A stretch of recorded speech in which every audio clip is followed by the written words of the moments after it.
Untuk menjalin dan meningkatkan silaturahmi di antara para anggotanya, Perkumpulan Keluarga Kasmaran Kota Palembang melakukan pelantikan pengurus, pembina dan penasehat periode 2023-2028. Dalam kesempatan ini, para pengurus diambil sumpahnya di hadapan Asisten Administrasi Umum Kabupaten Musi Banyu Asin, Safarudin.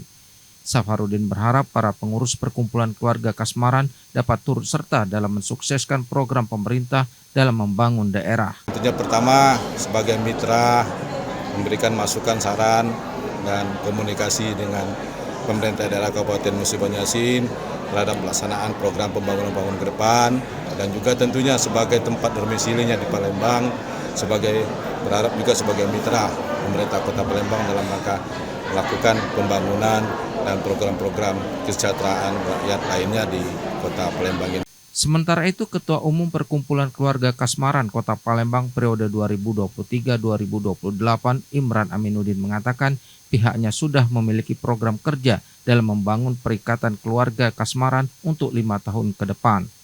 Program kerja untuk 5 tahun ke depan ini insya Allah yang kami utamakan sekali, kami melihat warga atau keluarga kami yang terlebih dahulu yang tidak mampu. Jadi kami akan membantu. Itu sekali. Tapi tetap yang paling utama sekali kami akan membantu program pemerintah. Itu yang paling tinggi sekali. Kami tidak keluar dari Pancasila dan Undang-Undang 1945. Itu yang kami program tahun 2028. Acara ini juga dihadiri oleh penceramah kondang Koko Lim yang memberikan tausiah kepada para tamu serta pengurus yang baru dilantik. Arwimo Rahman, TVRI Sumatera Selatan melaporkan.